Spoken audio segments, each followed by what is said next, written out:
बहुत बहुत धन्यवाद।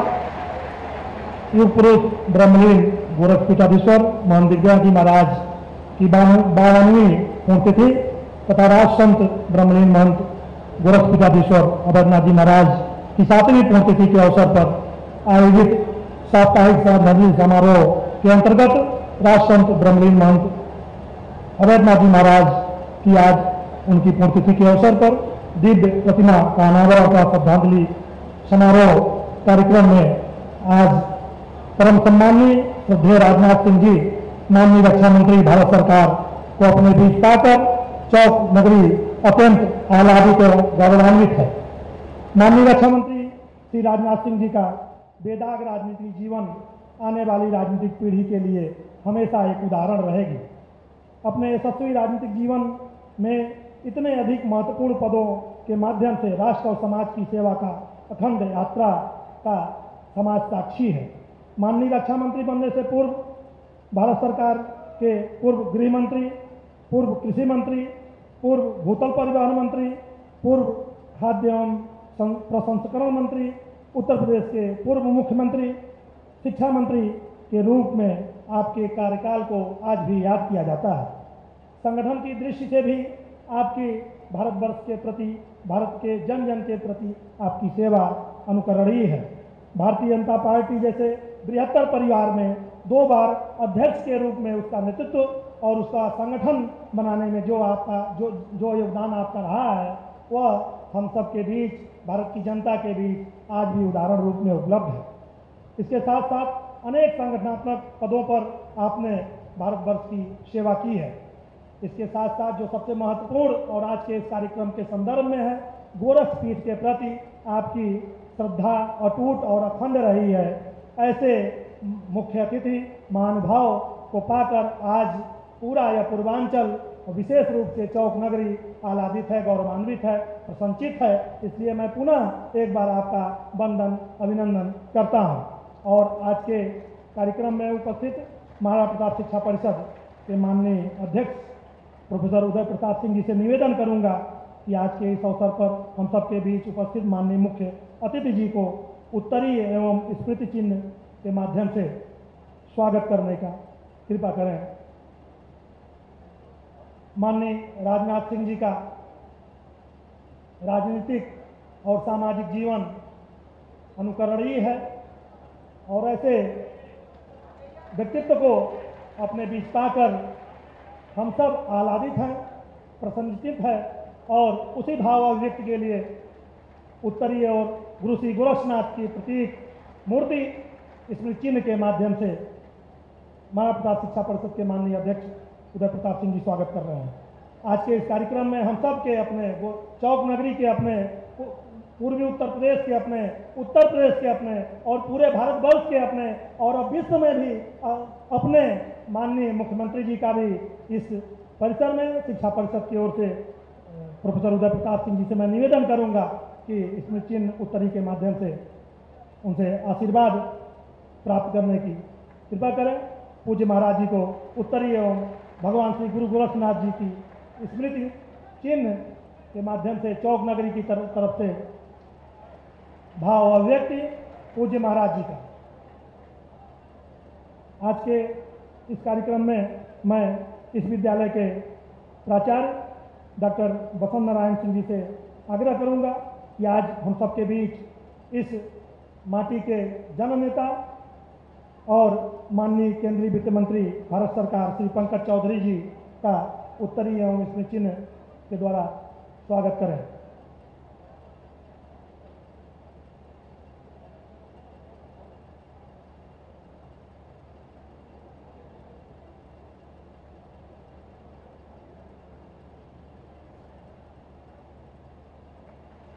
माननीय पंकज चौधरी जी, वित्त राज्य मंत्री भारत सरकार का महाविद्यालय के प्राचार्य द्वारा इसमें चिन्ह और उत्तरी द्वारा स्वागत। इसके उपरांत मैं निवेदन करूंगा प्राचार्य महोदय से कि आज हम सबके बीच उत्तर प्रदेश शासन में माननीय जल शक्ति मंत्री डॉक्टर महेंद्र सिंह जी उपस्थित हैं।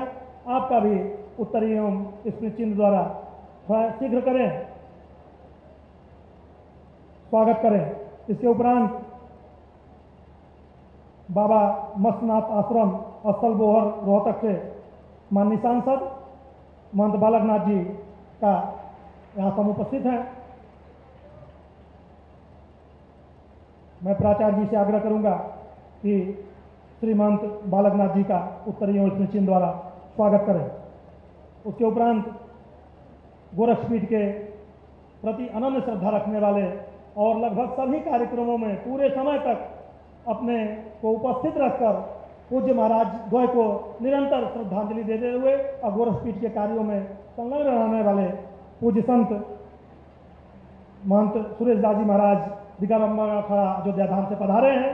मैं प्राचार्य महोदय से आग्रह करूंगा कि आज के इस अवसर पर पूज्य संत महंत सुरेश दास जी महाराज का उत्तरीय और स्मृति चिन्ह द्वारा स्वागत करें।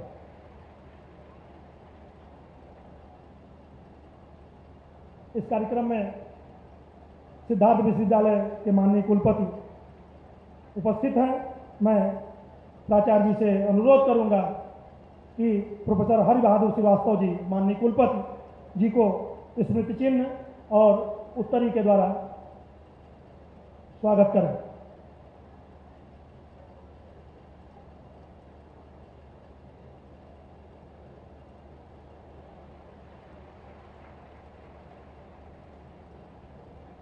स्वागत के पीछे भाव अभिव्यक्ति है। गोरक्षपीठ अपने सभी अतिथियों को, अपने भक्तों को निरंतर आशीर्वाद स्वरूप विविध प्रकार के आयोजन के माध्यम से मैं इस स्वागत के उपरांत श्रद्धांजलि गीत जो पूज्य महंत जी के श्री चरणों में समर्पित है, श्रद्धांजलि गीत हेतु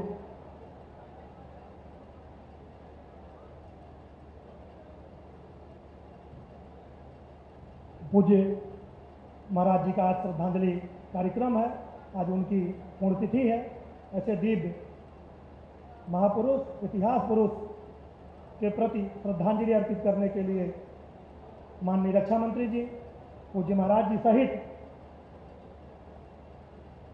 हजारों हजार लोग उपस्थित हैं। आज उसी भाव अभिव्यक्ति के लिए श्रद्धांजलि गीत के माध्यम से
बहुत बहुत धन्यवाद। श्रद्धांजलि गीत के माध्यम से श्रद्धासुमन मैं अब माननीय केंद्रीय वित्त राज्य मंत्री श्री पंकज चौधरी जी से निवेदन करूंगा कि आज के इस अवसर पर 2 शब्द श्रद्धांजलि स्वरूप करने की कृपा करें। श्री पंकज चौधरी जी।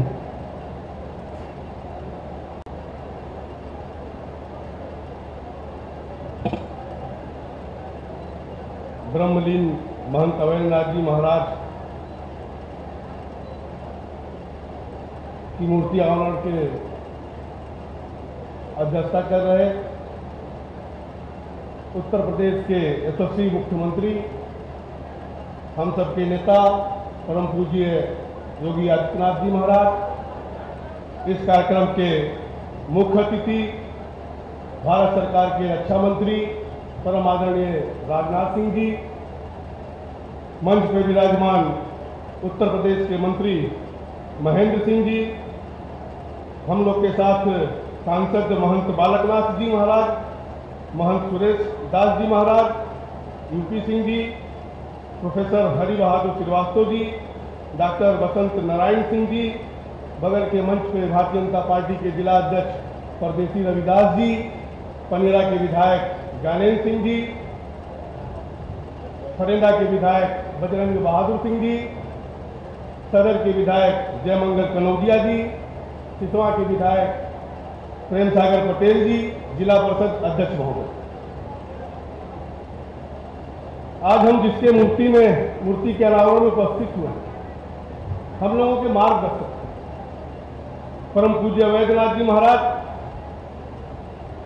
अजन्म विवादों से दूर रहने वाले विरक्त सन्यासी बहुमुखी व्यक्ति के धनी व्यक्ति थे और सामाजिक समरसता को बढ़ावा देने वाले, जो सदैव समाज में क्रूरता था, कुरीतियां थी, उसको दूर करने के लिए हमारे भी क्षेत्र में कम से कम सैकड़ों गांवों में मैं तो खुद स्वयं उपस्थित रहा और कहीं ना कहीं सबको एक साथ जोड़ने के लिए सदैव वो काम करते थे। यहां तक कि समाज को एकजुट बनाने के लिए काशी के डोम राजा को वहां संतों के साथ जाकर के भोजन करने का काम महाराज जी ने किया था। वहीं दक्षिण भारत में मीनाक्षी मंदिर रामेश्वरम में जब दलितों को तिरस्कृत किया गया तो महाराज जी वहां पर भी जाकर के उनकी लड़ाई लड़ने का काम किया और सदैव हिंदू राम जन्मभूमि के अध्यक्ष के रूप में हिंदुओं की रक्षा करने के लिए सदैव तत्पर रहते थे। जब तक महाराज जी थे तब तक राम जन्मभूमि के लिए हमेशा वो लड़ाई लड़ते रहते थे और कहीं ना कहीं हिंदू समाज की लड़ाई लड़ने के लिए बीच में उनको राजनीतिक क्षेत्र में भी आना था और 34 साल तक में हिंदू महासभा और भारतीय जनता पार्टी के साथ मिलकर के हिंदुत्व की रक्षा करते रहे। उस दरमियान 4 बार विधानसभा के वो प्रतिनिधित्व किया और 4 बार लोकसभा का प्रतिनिधित्व किया। मैं सौभाग्यशाली हूं तो 1991 और 1996 से 98 तक महाराज जी का सानिध्य प्राप्त हमें हुआ है। उनके साथ मुझे भी काम करने का अवसर मिला है, बहुत कुछ सीखने को भी मिला और महाराज जी का जो शौक था कहीं ना कहीं हम लोग को प्रेरणा देती थी। आज ऐसे यशस्वी परम पूज्य अवैधनाथ जी के मूर्ति अनावरण के समय मैं अपने दिल के गहराइयों से श्रद्धा सुमन अर्पित करता हूं। मंच पे हमारे नेता माननीय राजनाथ सिंह जी मौजूद हैं, इनके बारे में मुझे बताने की आवश्यकता नहीं, चाहे वो शिक्षा मंत्री के रूप में रहे हो, शिक्षा मंत्री के रूप में थे तो आज भी बच्चे याद करते हैं और शान से कहते हैं कि मैं उस समय का पास हूं जब राजनाथ सिंह जी शिक्षा मंत्री थे। जब मुख्यमंत्री के रूप में थे तो समाज के सभी वर्गों को मिलने का काम उन्होंने किया था।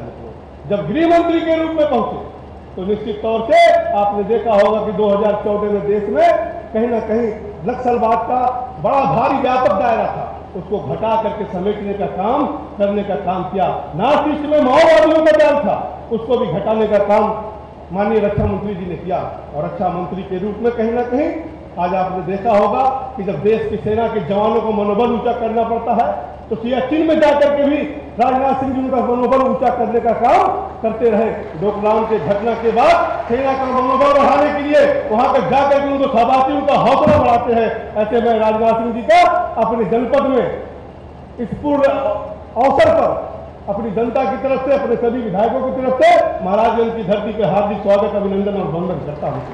हमारे मुख्यमंत्री जी का जहां तक सवाल है, आप सब जानते हैं कि 4.5 साल पहले उत्तर प्रदेश क्या था और आज उत्तर प्रदेश क्या है। जहां हम बिजली के लिए तरसते थे, जहां हम सड़क के लिए तरसते थे, जहां हम पानी के लिए तरसते थे, हम दवाई के लिए तरसते थे, और उत्तर प्रदेश में कोई भी पूंजी निवेश करने को तैयार नहीं था। लेकिन योगी जी ने 4.5 साल के भीतर जो उत्तर प्रदेश में माहौल बनाया, जो आतंकवाद गुंडा राज समाप्त किया, अब उसकी देन है कि भारत में दूसरे स्थान पे ईज ऑफ डूइंग में उत्तर प्रदेश पहुंचाने का काम योगी जी ने किया है, मुख्यमंत्री जी ने किया है।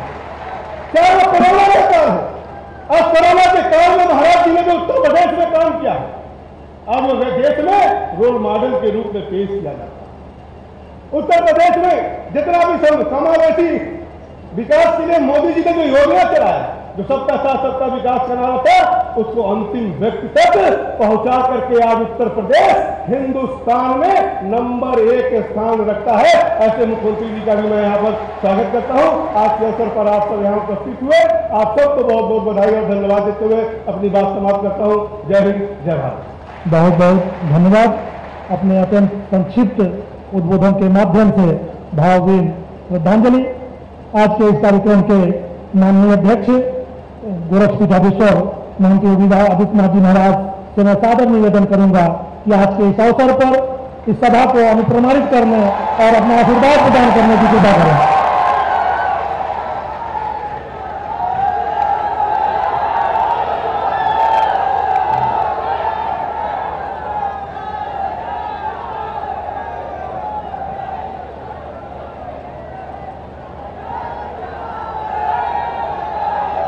ब्रह्मलीन महंत अवैधनाथ जी महाराज की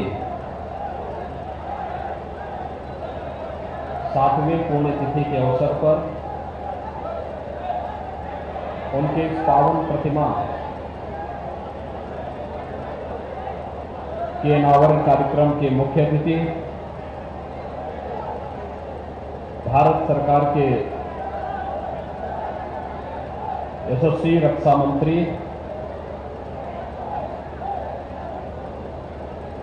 माननीय श्री राजनाथ सिंह जी,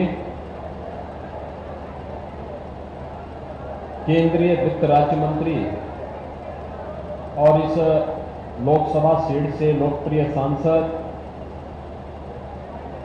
श्री पंकज चौधरी जी, उत्तर प्रदेश सरकार में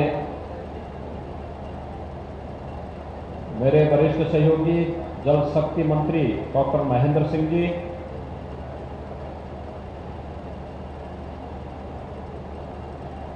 बाबा मस्तनाथ मठ स्थल बोहर रोहतक के श्री महंत और अलवर राजस्थान से लोकप्रिय सांसद श्री महंत बालकनाथ जी महाराज, दिगंबर अखाड़ा अयोध्या के श्री महंत सुरेश दास जी महाराज, सिद्धार्थ विश्वविद्यालय के कुलपति प्रोफेसर हरि बहादुर श्रीवास्तव जी, महाराणा प्रताप शिक्षा परिषद के अध्यक्ष और पूर्व कुलपति प्रोफेसर उदय प्रताप सिंह जी, आज के इस कार्यक्रम में विशेष रूप से उपस्थित जूनागढ़ गुजरात से पधारे श्री महंत शेरनाथ जी महाराज,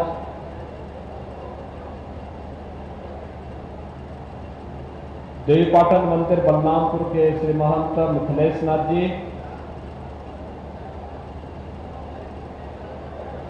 आज के इस कार्यक्रम में उपस्थित जिला पंचायत के अध्यक्ष श्री रविकांत पटेल जी,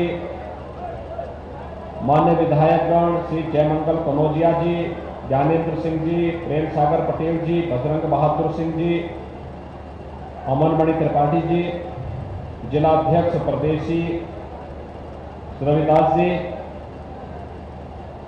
महाविद्यालय के प्राचार्य डॉक्टर विसंत नारायण सिंह जी,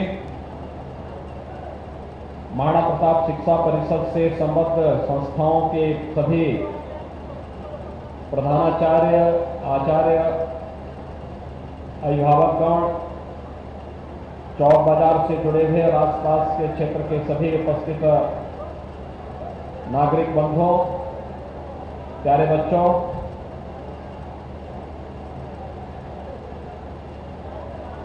आज चौक बाजार के लिए एक बहुत महत्वपूर्ण दिन है।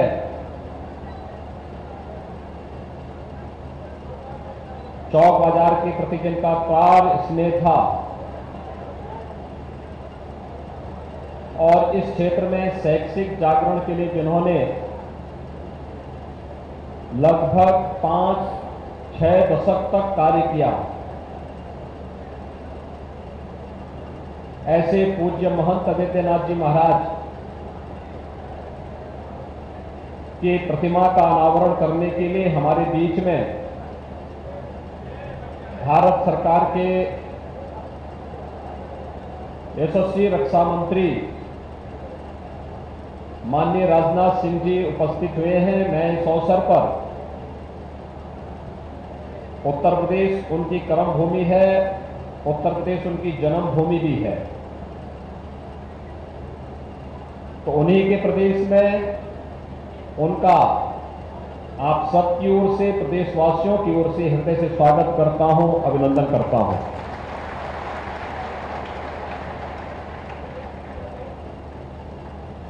हम सब जानते हैं 2014 के पहले भारत की स्थिति क्या थी। आंतरिक सुरक्षा का मामला रहा हो या बाह्य सुरक्षा का मामला,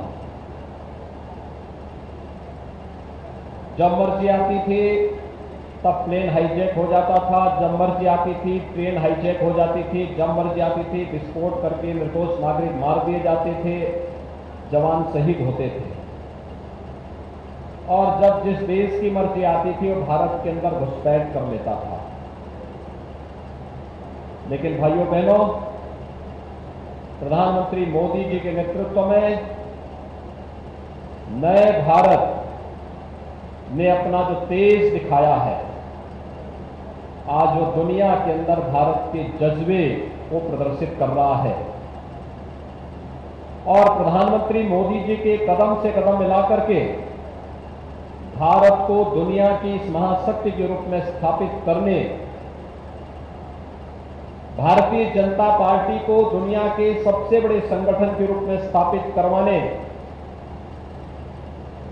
और पूरा जीवन जिन्होंने अपनी सहजता, सरलता, निष्क्रियता और समाज के लिए समर्पित करके सार्वजनिक जीवन में शुचिता, पारदर्शिता और आदर्श और मूल्यों के लिए जिया है, ऐसे भारत के रक्षा मंत्री माननीय राजनाथ सिंह जी का आज हमारे बीच में आगमन हुआ है। मैं आप सभी चौक वासियों की ओर से, महाराजगंज जनपद वासियों की ओर से उनका हृदय से स्वागत और अभिनंदन करता हूं। सचमुच 2014 के पहले देश की आंतरिक स्थिति बहुत खराब थी। कहीं नक्सलवाद और माओवाद सिर चढ़ करके बोलता था, कहीं पूर्वोत्तर का उग्रवाद सिर पर था, अलगाववाद चरम पर था, और कहीं कश्मीर का उग्रवाद देश की एकता और अखंडता को चुनौती दे रहा था। आपने देखा होगा कि धीरे धीरे करके उनके दायरे को सिकोड़ते सुकोड़ते आज भारत की आंतरिक स्थिति को सुदृढ़ करने में भारत सरकार को सफलता प्राप्त हुई। दृढ़ इच्छा शक्ति के साथ जब यशस्वी नेतृत्व मिलता है तो ऐसे ही होता है। और भाइयों बहनों, जो दुश्मन देश कभी भारत को आंखें दिखाते थे, जब मर्जी आती तब भारत के अंदर घुसपैठ करते थे, आज आप देख रहे होंगे कि दुनिया के सभी देशों से आंख से आंख मिलाकर के बात करने की भारत की वर्तमान की तकनीक क्या रंग लाई है। हर देश जो भारत को चुनौती देता था, आंखें दिखाता था, आज वह भारत की सीमावर्ती क्षेत्रों में दूर दूर तक नजर नहीं आता, उसको पीछे हटने के लिए मजबूर होना पड़ता है। और यह एक नए भारत की तस्वीर है। सचमुच भारत के इस ऐसे यशस्वी नेतृत्व को हम सबको अभिनंदन करना चाहिए, पूरे देश को यशस्वी नेतृत्व का अभिनंदन करना चाहिए, स्वागत करना चाहिए। आज माननीय राजनाथ सिंह जी, गोरखपीठ से उनका बहुत पुराना संबंध है।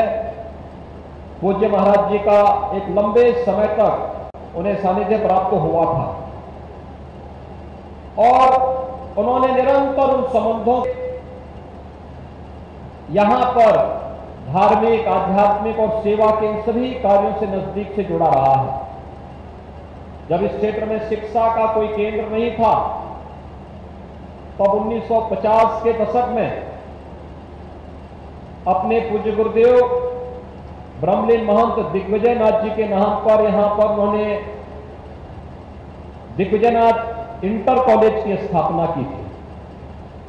मैं देखता हूं इस इंटर कॉलेज से निकले हुए छात्र जीवन के अलग अलग क्षेत्र में जाकर के वहां पर यहां की रोशनी को बिखेरने का कार्य कर रहे हैं।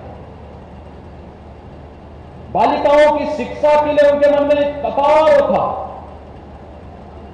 अब आश्चर्य करेंगे, 1990 के दशक के प्रारंभ में, 80 के दशक के उत्तरार्ध में बालिकाओं के लिए एक स्कूल उन्होंने यहां पे खोला था। और जब यहां पर उनको पता लगा कि यहां की बालिकाएं उच्च शिक्षा नहीं ग्रहण कर पा रही हैं, तो उन्होंने मुझे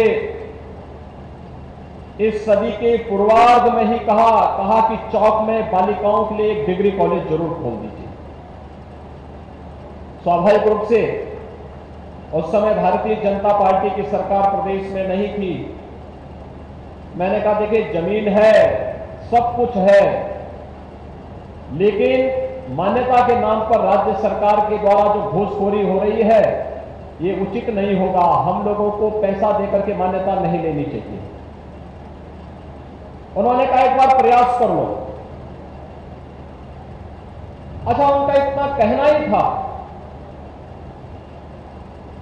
कि मैंने इस पे कार्रवाई मैंने यहां निर्माण कार्य प्रारंभ किया, आवेदन किया और निर्माण कार्य पूरा होते होते देवयोग से ऐसी स्थिति थी कि स्वतः स्फूर्त भाव के साथ मान्यता भी मिलती हुई दिखाई दी।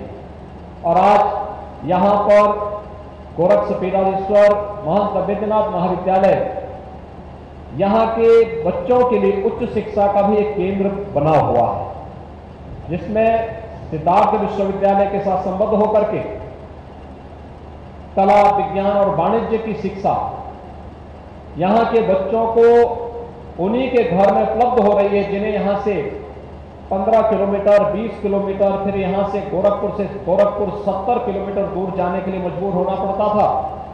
आज अपने घर में ही उच्च शिक्षा प्राप्त करने के लिए उन्हें ये सुविधा यहां पर प्राप्त हो रही है। मैं अब जब भी यहां आता था,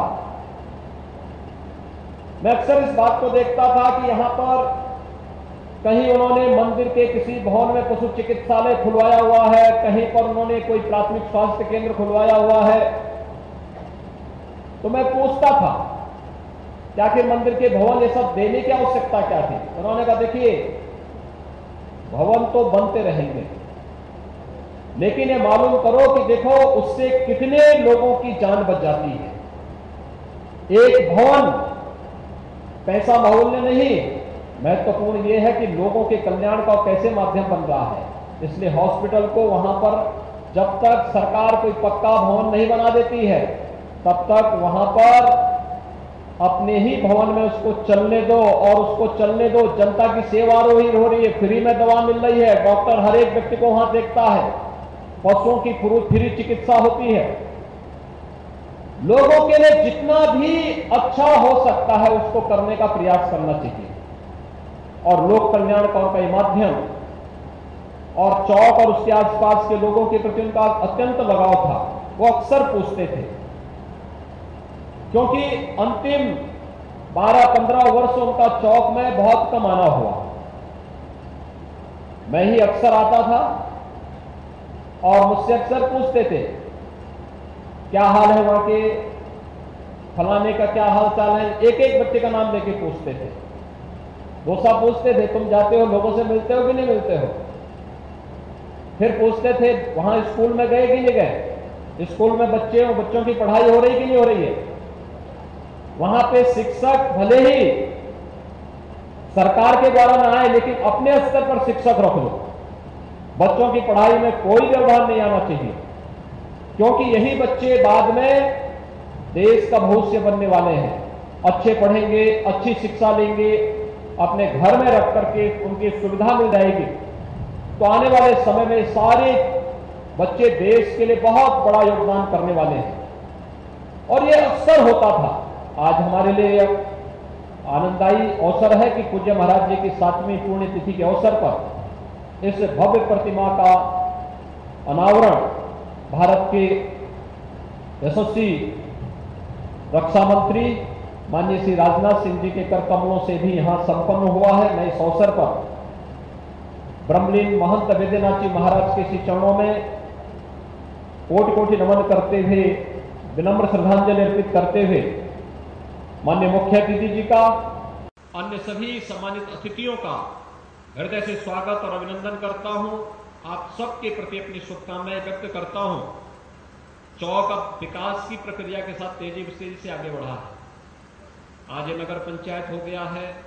आज यहाँ पर और भी तमाम प्रकार की अन्य सुविधाएं बढ़ चुकी हैं। आने वाले समय में उस नगरीय जीवन के साथ जुड़ करके रोजगार की संभावना को तेजी से आगे बढ़ाते हुए हम सभी विकास की प्रक्रिया को और द्रुत गति से आगे बढ़ाने का कार्य करेंगे। इस विश्वास के साथ आप सबके प्रति मेरी मंगलमय शुभकामनाएं। धन्यवाद। जय हिंद।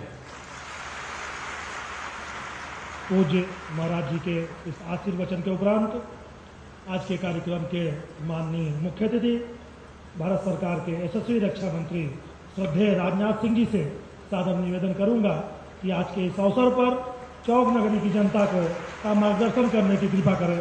श्रद्धेय राजनाथ सिंह जी।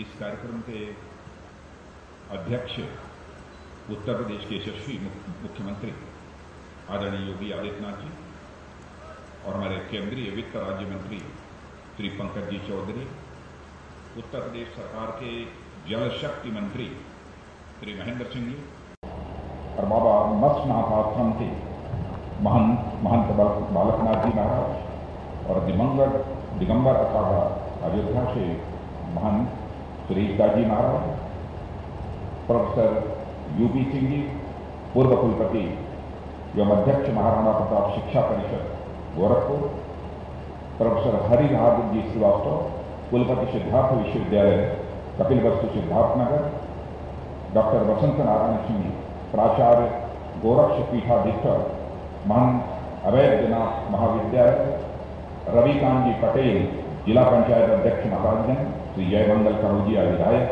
श्री ज्ञानंद सिंह विधायक, श्री प्रेम सागर पटेल विधायक, श्री बजरंग बहादुर सिंह विधायक, श्री परदेशी रविदास जिलाध्यक्ष भाजपा महाराजगंज, मंडलायुक्त गोरखपुर, डीआईजी गोरखपुर। इस कार्यक्रम में उपस्थित सभी हमारे पूज्य संतगण और डॉक्टर अमरनाथ जी तिवारी इस कार्यक्रम के संचालक, इस कार्यक्रम में उपस्थित मेरे सभी सम्मानित बहनों और भाइयों, जैसा माननीय मुख्यमंत्री श्री योगी आदित्यनाथ जी ने आपको बताया,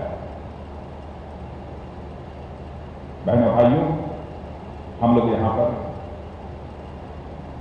ब्रह्मलीन गोरक्ष पीठाधीश्वर पूज्य अवैधनाथ जी की प्रतिमा के अनावरण के अवसर पर यहां पर उपस्थित हुए।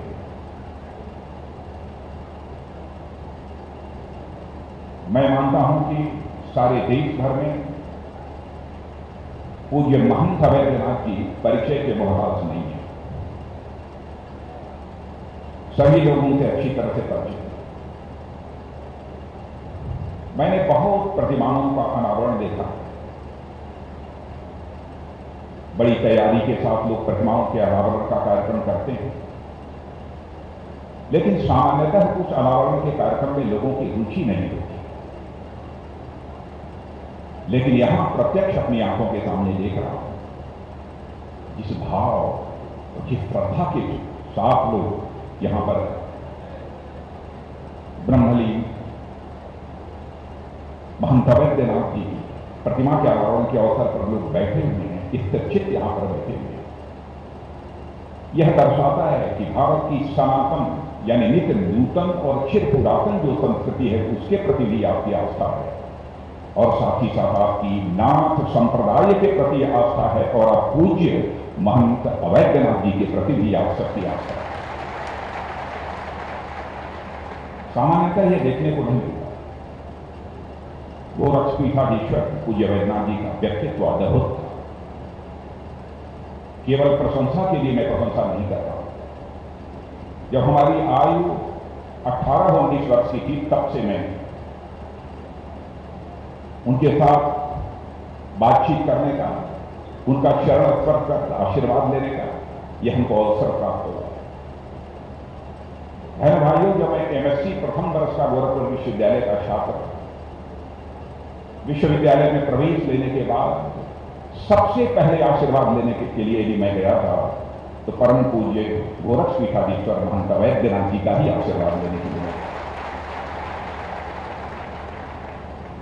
5 मिनट उनके साथ मेरा बैठना हुआ था। सहज रूप से उनके व्यक्तित्व से मैं बेहद प्रभावित हुआ, और उसके बाद कोई महीना ऐसा नहीं छूटता था जिस महीने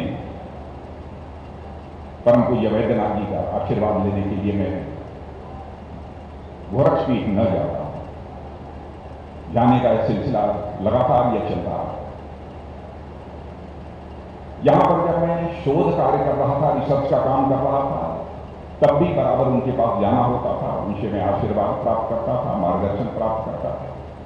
और आज मैं यहां पर उपस्थित हूं, एक घटना मुझे याद आती। 1971 में मैं एमएससी फाइनल का यहां पर छात्र था। कश्मीर के कुछ अलगाववादी ताकतों ने भारत के एक हवाई जहाज इंडियन एरोप्लेन को हाईजैक कर लिया था, उसका अपहरण कर लिया था, और उस हवाई जहाज को हाईजैक करने के बाद वह पाकिस्तान के लाहौर ले गए थे, और लाहौर में ले जाकर सारे यात्रियों को उतारकर उन्होंने हवाई जहाज को चला दिया। सारे भारत के अंदर एक गुस्सा था। हम सभी छात्रों के अंदर भी उस घटना को लेकर एक बेहद गुस्सा था। मैंने उस समय छात्रों का एक संगठन खड़ा किया था, छात्र राजनीति से भी उस समय हमारा बहुत ही गहरा रिश्ता रहा। मैं तुरंत पूज्य अवैधनाथ जी के पास गया। मैंने कहा कि आपका आशीर्वाद चाहिए। कल विरोध स्वरूप जो हाईजैकिंग हुई है ट्रेन की, उसके विरोध स्वरूप हम लोग गोरखपुर बंद कराना चाहते हैं। तो उन्होंने कहा कि लोगों के अंदर बेहद आक्रोश है, और यदि बेटा तुम लोगों ने निर्णय कर ही लिया है कि हमको बंद कराना है, या सावधानी बरतना, किसी के साथ अशिष्टता नहीं होनी चाहिए, किसी के साथ अभद्रता नहीं होनी चाहिए, केवल आप सब जनता से अपील करो। मुझे पूरा विश्वास है कि यह पूरा का पूरा गोरखपुर इस विरोध में बंद हो जाएगा, और यही हम लोगों ने किया, और गोरखपुर पूरी तरह से बंद हो गया। सामान्यतः जब कभी कोई बंदी यदि करानी होती है, जिस प्रकार की उदंडता, जिस प्रकार की उच्छृंखलता नौजवानों के द्वारा कभी कभी की जाती है, उससे आप सब अच्छी तरह बचते हैं। लेकिन उनका ऐसा व्यक्तित्व था। आज मैं उनका चित्र देख रहा, क्या पहचान है। सफेद दाढ़ी, लंबी दाढ़ी, आंखों पर चश्मा, सुगठित शरीर, वाणी मधुर, लेकिन वाणी में ओज। सहज रूप से इनका यह व्यक्तित्व सबको आकर्षित करता है। आज वो हमारे बीच नहीं है बहनों भाइयों, लेकिन 7 वर्ष गुजर गए हैं, आज उनकी 7वीं पुण्यतिथि है। फिर भी उनकी स्मृतियां हम लोगों के प्रति पटल पर पूरी तरह से अंकित हैं। और जिस गोरक्षपीठ के वो महंत थे, गोरक्षपीठ के इतिहास को मैं अच्छी तरह मैं जानता हूं। नाथ संप्रदाय के इतिहास को भी हमने पढ़ा है और उसे अच्छी तरह जानता हूं। इतना मैं कह सकता हूं कि गोरखपुर पीठ और नाथ संप्रदाय ने सनातन धर्म की रक्षा और संवर्धन के लिए जितना बड़ा काम किया है, उसकी जितनी भी प्रशंसा की जाए वह बहनों भाइयों वह कम है। इस गोरखपुर का सनातन धर्म की रक्षा और संवर्धन करने में एक अद्भुत योगदान है। महंत अवैधनाथ जी, जब राम जन्मभूमि का आंदोलन प्रारंभ हुआ, उस समय जो पहली मीटिंग हुई थी उसकी अध्यक्षता यदि किसी ने की थी, देश भर के संतों ने कहा इस बैठक की अध्यक्षता यदि किसी को करनी चाहिए तो पूज्य अवैधनाथ जी को इस बैठक की अध्यक्षता करनी चाहिए। और शायद आपको इस घटना की जानकारी है या नहीं है, 1949 में आजादी हासिल होने के 2 वर्ष के बाद ही जब रामलला प्रकट हुए थे अयोध्या में, तो सबसे पहले पूजा करने का काम यदि किसी ने किया था तो तत्कालीन गोरक्ष पीठाधीश्वर महंत दिग्विजय नाथ ने वो काम किया।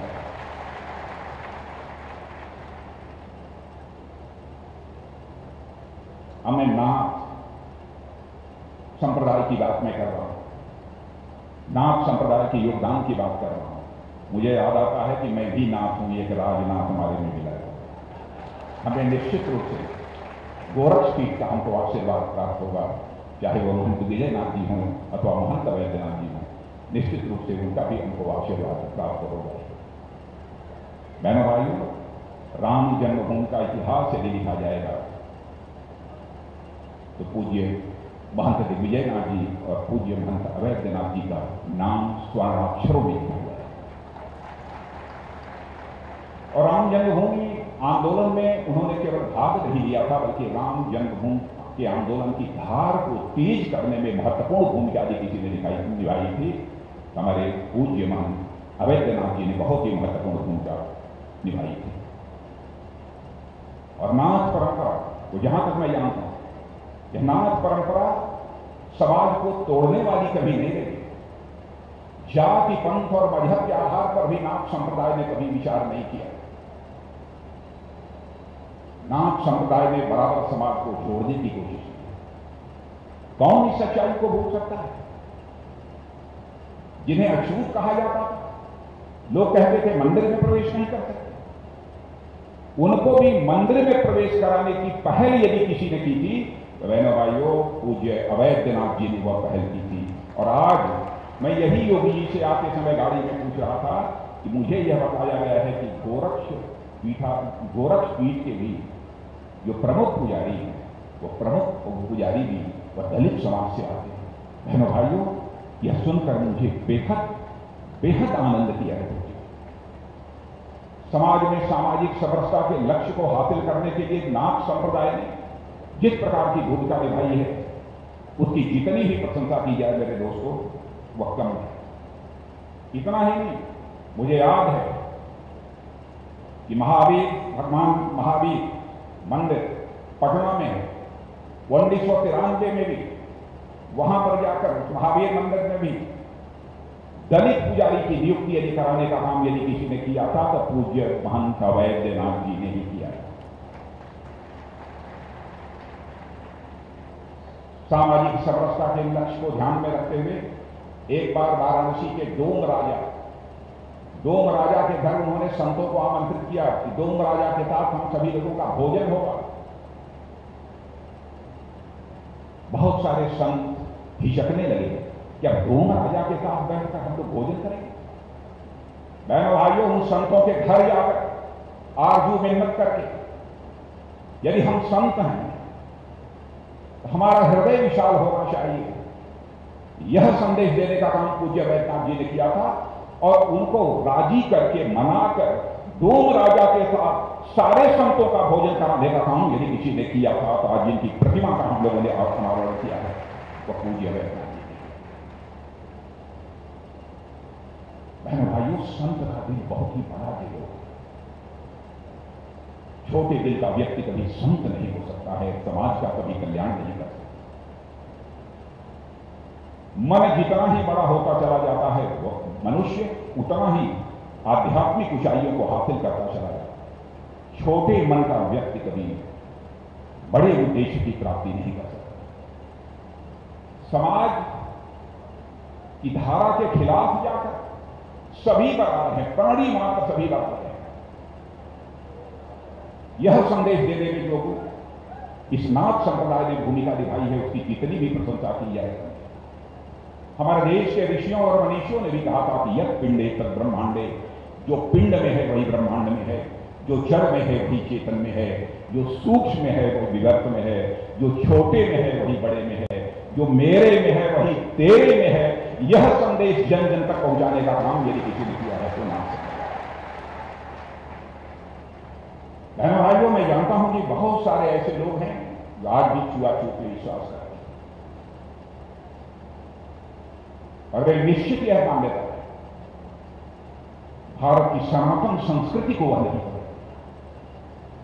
भारत की सनातन संस्कृति कभी छुआछूत की इजाजत नहीं देती।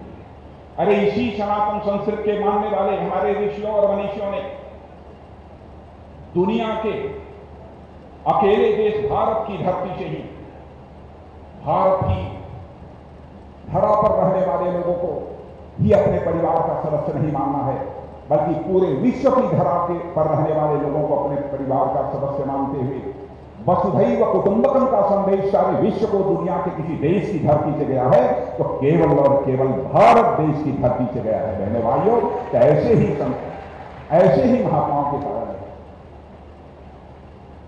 कुछ दिनों पहले समाचार पत्र में आप पढ़ा होगा, डॉक्टर विजय जौली नाम का एक हमारा पूर्व विधायक दिल्ली का, हाईली एजुकेटेड, बहुत पढ़ा लिखा, धनाढ्य परिवार का, उसने संकल्प लिया कि यदि राम मंदिर का निर्माण यदि वहां पर हो रहा है, उसके लिए हम सारे विश्व के जितने भी 192 जो कंट्रीज हैं, 192 देशों का मैं जल लाऊंगा और वहां पर जिनके द्वारा यह मंदिर निर्माण हो रहा है वहां पर जल मैं उनको समर्पित करूंगा, ताकि उससे रामलला का अभिषेक किया जाए अथवा जिस मंदिर का निर्माण हो रहा है उसकी नींव में दुनिया के 192 देशों का जल डाल दिया जाए। यह काम करने का काम उसने किया और 115 देशों का जल लाकर उन्होंने मुझे समर्पित। राम जन्मभूमि न्यास के जो सचिव हैं चंपत राम जी, वह भी वहां पर मौजूद थे, उनको मैंने सारा जल उसमें समर्पित किया और उन्होंने कहा कि 1 साल के अंदर शेष जो बचे हुए देश हैं उन देशों से भी जल लाकर हम उसकी नींव में डालने का काम करें। बहनों भाइयों, राम जन्मभूमि के बारे में क्या क्या लोग नहीं कहते थे कि दंगे हो जाएंगे, यह हो, खून खराबा हो जाएगा, यह होगा वो होगा। भारत एक ऐसा देश है, सुप्रीम कोर्ट का फैसला आया, सभी ने सहज रूप से स्वीकार कर लिया, सभी ने सहज रूप से स्वीकार कर लिया। और मैं तो कहना चाहता हूं, जो मार्ग पूज्य वैद्यनाथ जी ने, जो मार्ग पूज्य महंत वैद्यनाथ जी ने समाज को दिखाया, उसी मार्ग पर आगे बढ़ने का काम आज के गोरक्ष पीठाधीश्वर और हमारे उत्तर प्रदेश के यशस्वी मुख्यमंत्री माननीय योगी आदित्यनाथ जी का है।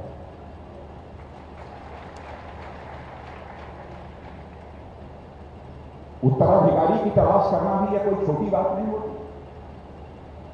छोटी आयु में वो जयनाथ जी ने कैसे इनका चयन किया कि गोरख पीठाधीश्वर से कोई होना चाहिए तो योगी आदित्यनाथ जी होने चाहिए, और कहां से जाकर उनको लाकर उनको उत्तराधिकारी यहां पर बनाया। आज जब मैं योगी आदित्यनाथ जी को देखता हूं तो मैं कहता हूं, क्या भगवान, अद्भुत है तेरी माया, अद्भुत है तेरी माया। सचमुच इस देश के संग भविष्य के गर्भ में क्या छिपा हुआ है यह भी देख लेते हैं। और शायद पूज्य वैद्यनाथ जी ने उसमें देख लिया था, इस बालक को यदि मैं लाकर गोरख पीठाधीश्वर बनाऊंगा तो यह सनातन धर्म का की रक्षा भी करेगा, उसका संवर्धन भी करेगा, उसका प्रचार भी करेगा, सामाजिक समरसता के भी लक्ष्य को प्राप्त करेगा, और साथ ही साथ जरूरत पड़ी तो उत्तर प्रदेश को उत्तम प्रदेश भी बनाने का काम करेगा। और आज वही मुख्यमंत्री योगी आदित्यनाथ जी अपनी भूमिका में। बहन भाइयों, इसमें अब किसी को संदेह नहीं, सभी अच्छी तरह जाना। भ्रष्टाचार प्राय राजनीतिक क्षेत्र में काम करने वाले लोगों पर भ्रष्टाचार के आरोप लग जाते हैं। बहन भाइयों, नींद में भी उत्तर प्रदेश नहीं, भारत का कोई मां का लाल ये नहीं कह सकता है योगी आदित्यनाथ जी के दामन पर कोई भ्रष्टाचार की दाग लगी हुई हो।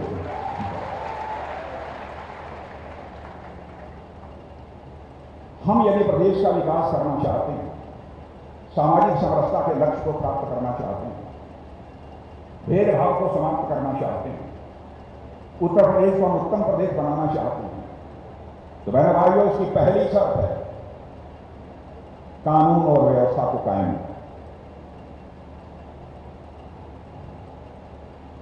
इस सच्चाई को कोई नकार नहीं सकता, भले ही वो हमारा विरोधी क्यों हो, इस सच्चाई को नकार नहीं सकता।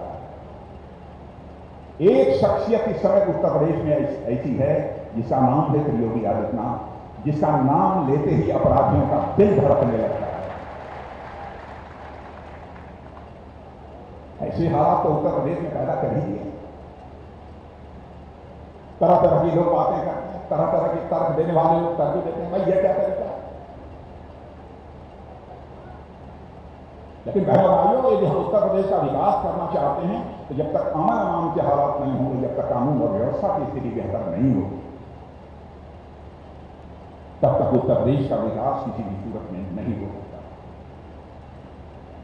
और मैं देख रहा हूं योगी जी धार्मिक अनुष्ठान भी कर रहे हैं, प्रतिदिन धार्मिक अनुष्ठान भी करते हैं और साथ ही साथ उत्तर प्रदेश में विकास के नए नए मानदंड भी स्थापित करने का काम कर रहे हैं। हमारे पंकज चौधरी, सचमुच में मोदी जी के प्रति आभार व्यक्त करना चाहता हूं कि पंकज जी का उन्होंने चयन कर और अपनी सरकार में उन्होंने कोई छोटा मोटा मंत्री नहीं बनाया है, बल्कि पंकज जी चौधरी को वित्त राज्य मंत्री उन्होंने बनाया।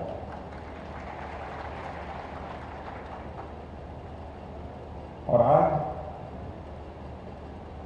उसी रास्ते पर एक मंत्री को जिस प्रकार की अपनी भूमिका निभानी चाहिए वो भूमिका निभा रहे हैं। उनके ऊपर भी इधर उधर का कोई भ्रष्टाचार का आरोप कभी नहीं रहा है, यह बात भी दावे के साथ। और योगी जी के मार्गदर्शन में इस उत्तर प्रदेश के विकास के लिए केंद्र सरकार का वित्त राज्य मंत्री होने के नाते तो जितनी भी अपनी भूमिका हो सकती है वह प्रभावी और भूमिका का वह निश्चित रूप से लग रहा है। आप लोगों ने फिल्म जरूर देखी होगी, जहां पर नौजवान भी बैठे हैं। आप लोगों ने फिल्म देखते हैं कि नहीं देखते हैं, केवल पूजा पाठ करते हैं, फिल्म देखते हैं। आपने कभी कभी कुछ ऐसी भी फिल्म देखी होगी जिसमें कि डबल रोल होता है एक्टर, देखा? वो कौन सी फिल्म है? कौन सी फिल्म है? मैंने जो उत्तर प्रदेश में पढ़ाई करते समय देखा था, एमएससी में पढ़ते समय, उसमें राम और श्याम देखे।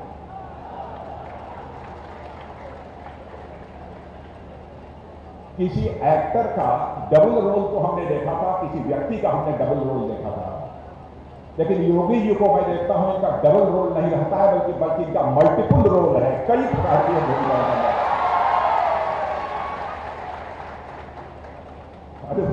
अद्भुत रोल है। और बहनों भाइयों, मैं आपको याद दिलाना चाहता हूं, योगी जी ने भी कहा 2014, उस समय मैं भी पार्टी का राष्ट्रीय अध्यक्ष था। मैं मानता हूं कि बहुत बड़ा परिवर्तन इस देश में हुआ है, एक ऐतिहासिक परिवर्तन इस देश में हुआ है। इस देश की जनता ने बहुमत के साथ श्री नरेंद्र भाई मोदी को भारत के प्रधानमंत्री के रूप में दिल्ली में लाकर स्थापित किया। वह एक ऐतिहासिक था। और मोदी जी की भी सूझबूझ देखिए, 14 के बाद जब उत्तर प्रदेश का मुख्यमंत्री बनाना हुआ तो उनकी भी नजर यदि किसी पर जाकर टिकी तो गोरक्षपीठाधीश्वर योगी आदित्यनाथ जी पर। यह संयोग नहीं है तो क्या है? और मेरे भाइयों, आज हमारे प्रधानमंत्री नरेंद्र भाई मोदी जी के नेतृत्व में भारत तेजी के साथ आगे बढ़ रहा है। जैसा योगी जी ने कहा है कि दुनिया के किसी भी देश से आंख से आंख मिलाकर कुवत भारत के अंदर है। अंतर्राष्ट्रीय जगत में भारत की प्रतिष्ठा बढ़ी है, कोई सच्चाई को नकार नहीं सकता। और दोस्तों, भारत अब यह कमजोर भारत नहीं रहा है, बल्कि भारत अब यह दुनिया का एक ताकतवर देश बन चुका है। मैंने भी प्रधानमंत्री जी से बात करके अपने सेना के जवानों को हिदायत दे दी है।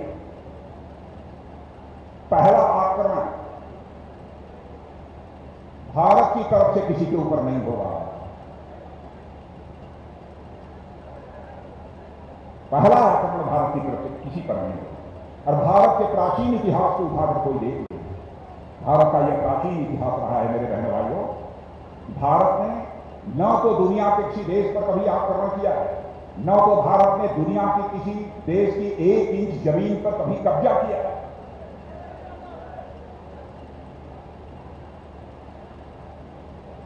लेकिन मैंने भी अपने सेना के जवानों को कह दिया, पहल अपनी तरफ से नहीं होनी चाहिए, लेकिन यदि किसी के द्वारा होती है तो फिर किसी की इजाजत लेने की जरूरत नहीं है, उसका मुंहतोड़ जवाब दिया जाना चाहिए।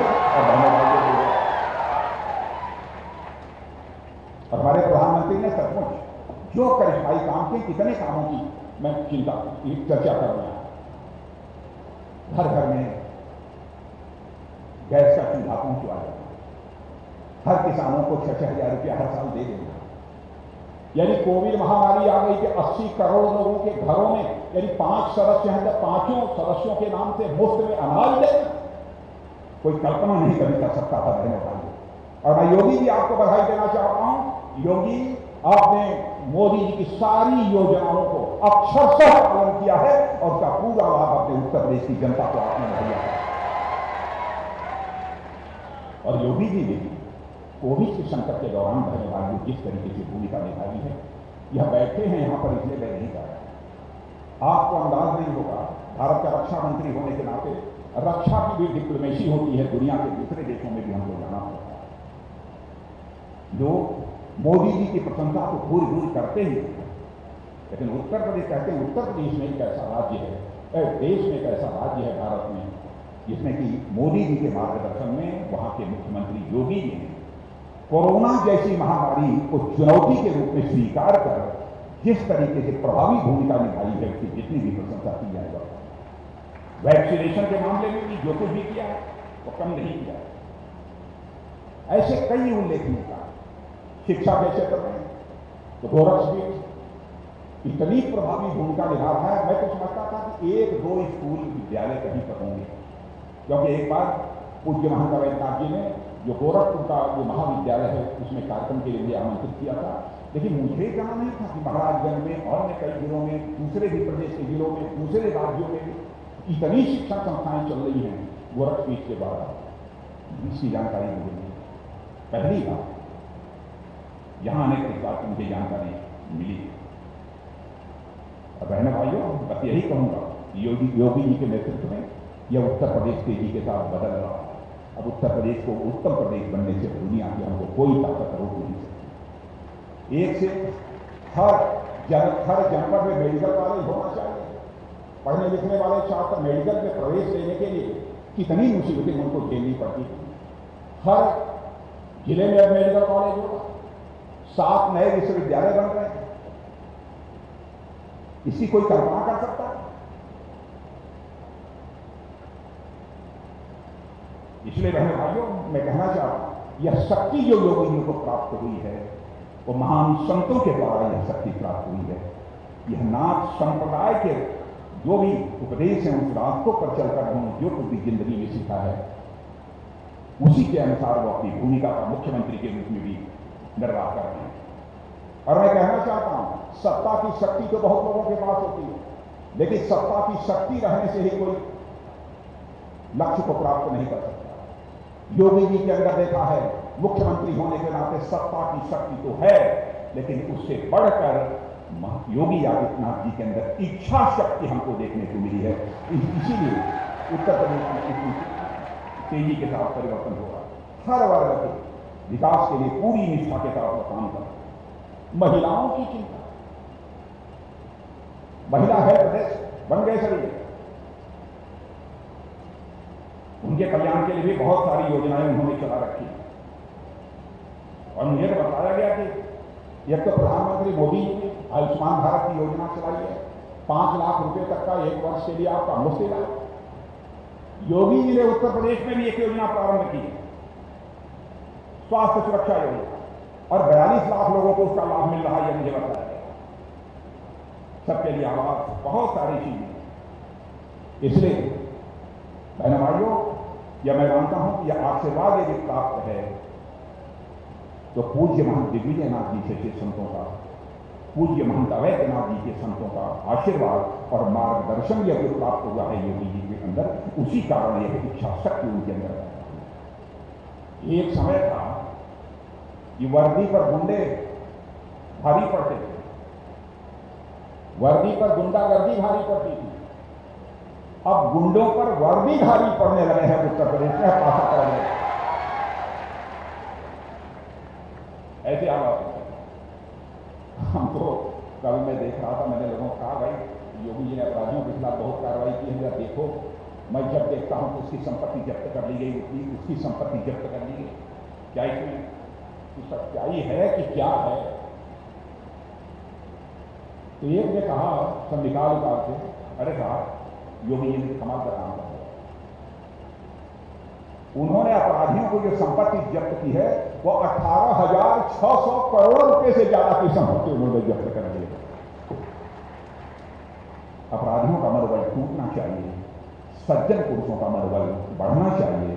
यही किसी शासक की जिम्मेदारी होती है। उसका प्रथम दायित्व होता है उसका धर्म, और उस धर्म का बन जाता है योगी। बहनों भाइयों, आज के अवसर पर इससे ज्यादा कुछ न कहते हैं। वर्षों पहले में महाराज जन आए और मुझे याद है कि हम और योगी जी का दोनों, हाँ, हमारे श्रद्धेय अटल बिहारी वाजपेयी जी की सभा थी, विलक्षण नेता थे, और उसमें मैं भी था और योगी जी। अटल जी हमारे बीच तो नहीं थे। लंबे समय के बाद मैं मेरा महाराज जन रहा हूं।